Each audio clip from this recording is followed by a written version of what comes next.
Welcome inside episode 1 of From the Bleachers here on GBN. Javik Blake joined alongside the very tall first base for the Wareham Gateman, Jacob Teter. No better guest than maybe the person who has most fun on this entire Wareham Gateman team. Jacob, first off, thanks so much for joining us. Yeah, absolutely. It's a pleasure to be here. Now, I know you have a lot of stuff outside of baseball. We were just talking about your mom was a volleyball coach for a number of years. Is that something you sort of play a whole lot outside of baseball during the summer? Yeah, whenever I get the chance to, I like to go play beach volleyball. Like I said, if there's a court open indoors that we can find time, me and my friends like to go play that. Honestly, if I grew up in California, I'd probably be playing volleyball instead of baseball right now. What switched you towards baseball towards your younger years? I did everything growing up. I played football, basketball, and baseball, and then stopped playing football in middle school, stopped playing basketball when I got to high school, just focused on baseball. Now, most people, if they look out at first base and see you, they probably think, well, this kid had to play center at some point in his life, but you said you actually played basketball when you were on the shorter end of the spectrum. Yeah, so junior year I was 6 feet tall, and before that I was a lot shorter and rounder, and I grew 6 inches my senior year of high school out of nowhere. And that had to be a fun time.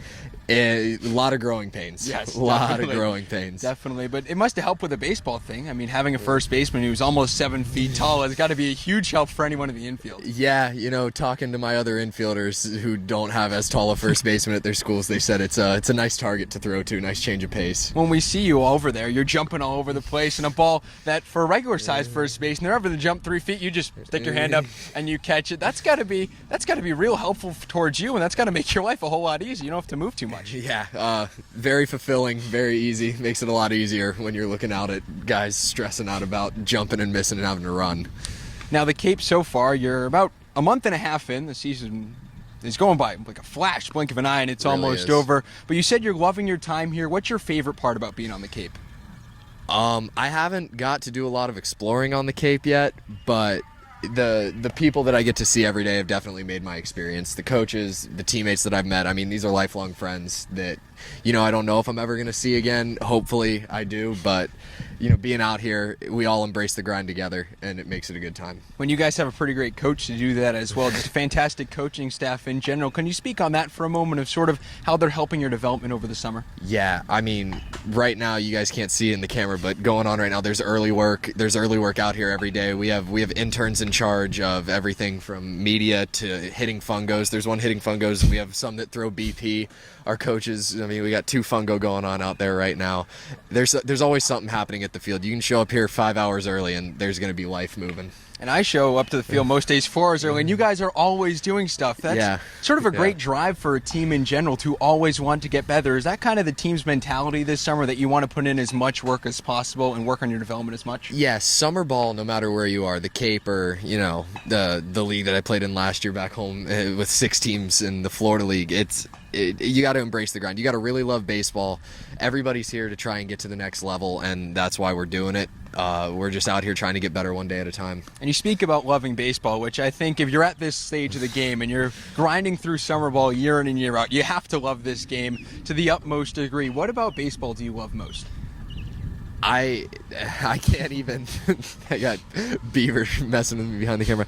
I can't even put it into a sentence or even a paragraph. It's just something inside of me, and it's for a lot of these guys that drives us to be better. I think it's the greatest organized sport on the earth. I love watching it. I like that there's so many different ways you can play it. I like the mental aspect of it. I mean, if there's baseball on, or, you know, playoff football, I'd much rather watch baseball. Well, that's pretty good. Not too bad. And you're a Red Sox fan yourself. This has to be fun playing in the Boston area, and you even got to play at Fenway Park. Yeah, so I had been to Fenway once before. We came up here for a family trip in 2007, and I got to see Big Papi play, Manny Ramirez, Wakefield. Wakefield was on the mound. That was a really cool experience, and I haven't been back up since. So getting to stand on that field, take ground balls, hit BP, that was the experience of a lifetime. That made my entire trip up here worth it. And 2007 wasn't a bad year to be a Red Sox fan either. No, certainly wasn't. Do you remember that playoff run at all? Vaguely. So I became a Red Sox fan 2007. I was going into the 2nd grade, so that's when I first started like watching baseball and getting into it. And the Red Sox, you know, were the team to beat. 2004 World Series, they're coming back. They were hot in 2007, so I just kind of gravitated towards that. That's why they're my team, never having lived in Boston or moved to Boston. And that, I mean, That's about it. That's kind of the interesting thing, that you're a kid from Florida instead of liking the Rays or the Marlins. I mean, no offense to either of those teams, Yeah. but the Red Sox, a little bit of a higher caliber team. That's kind of neat that you kind of just gravitated towards them. Not to say you're a bandwagon fan, but you gravitated towards the Stars, if that would be anything. Right. I mean, just the personalities on that team. You know, you got Manny being Manny, David Ortiz, them having fun, and then all the rotating managers and players that we've had since then. Pedroia came into the league the next year in 2008, and he was just electric for his entire career. It was a fun team to watch. That's why I enjoyed watching them play. And is that why you seem to have so much fun out in the baseball field? I mean, I don't think we've ever had a point in time where you're not smiling from ear to ear on the baseball field. Is that just from watching that team and watching them have so much fun that you kind of took that from them and wanted to instill it in yourself? I like to play loose. I think the only way that I perform well is by playing loose, and we have a great group to do that with, whether it's making jokes in the dugout or, you know, something funny happens on the field, whether it be unfortunate for you, but it's, you know, laugh worthy. It just keeps it loose, keeps it light, and, you know, you don't stress about what's going on as much. Is there a particular moment this season that's really kind of stood out to you? Oh, it's appropriate for the camera. There's so many. I mean, anytime Ward leaves his feet in the outfield, it's always kind of a circus. That's pretty fun to watch. Or, you know, last night I had an opportunity to make a cool play, and we have a very unique field that we play on here. You don't really slide, you stick, and I tried to turn and I didn't turn. I ended up facing the scoreboard out there in the outfield and couldn't get the throw off. And we've seen you've had some adventures running the base paths. We saw you a few weeks ago. You were out liking a triple, and all of a sudden you round second base, and we're all thinking, "Oh God, there goes Teter, down goes Teter." Start swimming in the air. Exactly.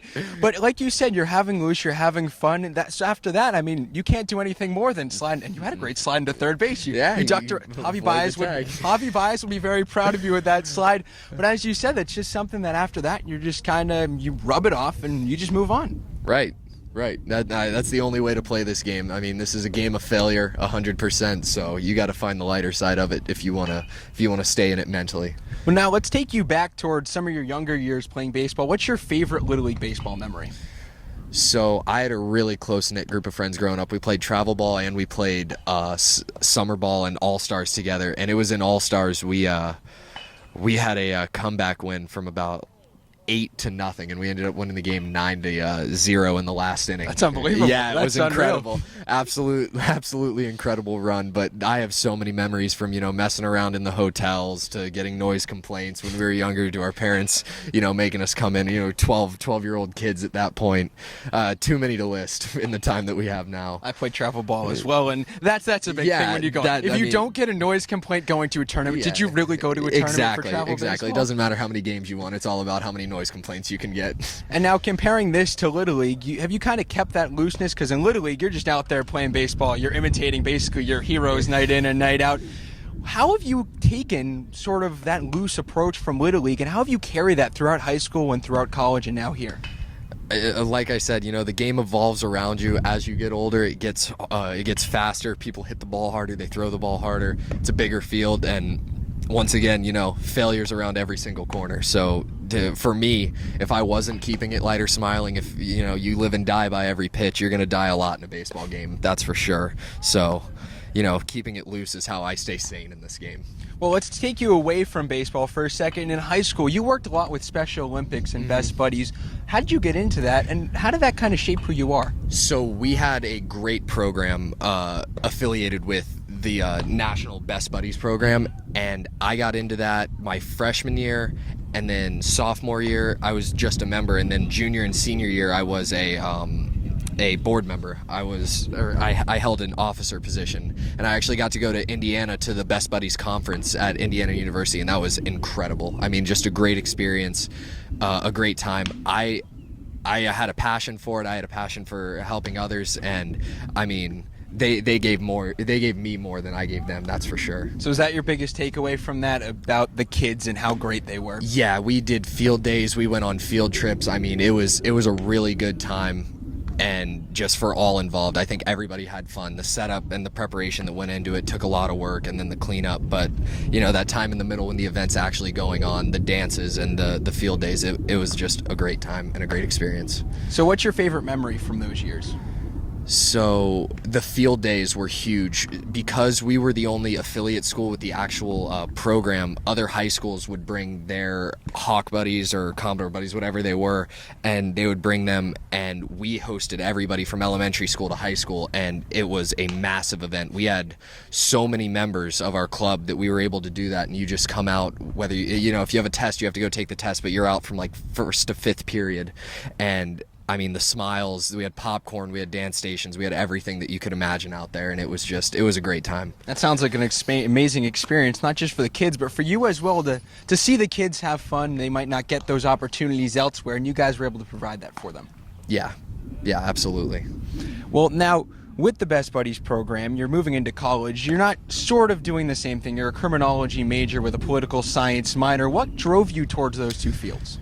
So my political science minor absolutely came from my political science teacher, who sparked that interest in me my senior year of high school, Miss Harding. I hope she gets a chance to see this, but it was an incredible time. She really sparked a passion in me and all the other classmates that I had. She did a really good job teaching the class, and I found it very interesting.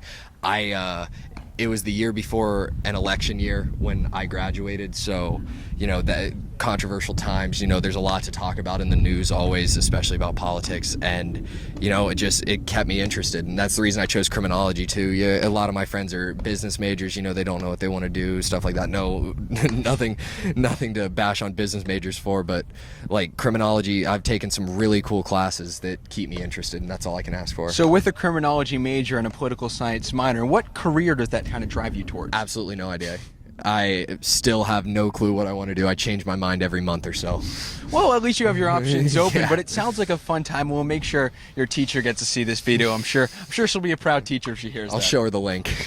Now, we see in your arm, if you can't see it on the camera, you have a couple of tattoos. Do you mind explaining sort of what those mean? So the lightning bolt, I got this one at first, and that one's personal to me. I'm not going to share what it means, but I got that one first, and I hid it from my mom for 2 weeks. My brother wanted one more than anything, so for his 18th birthday, we went and got family tattoos. My brother and dad's first names both start with S, so they got Superman S's on, coincidentally, their favorite superhero. They got that on their shoulder.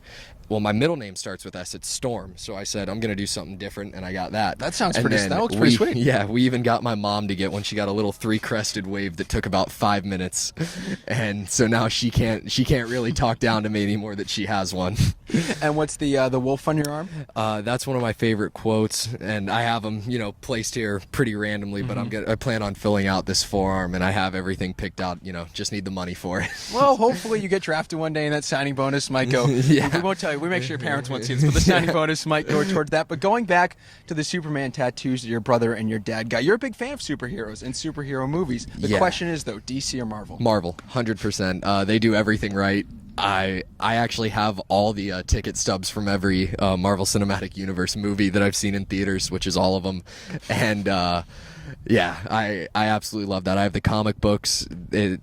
It just captured me from a young age, and I haven't really given it up since. Did you get into it first with the movies or first with the comic books?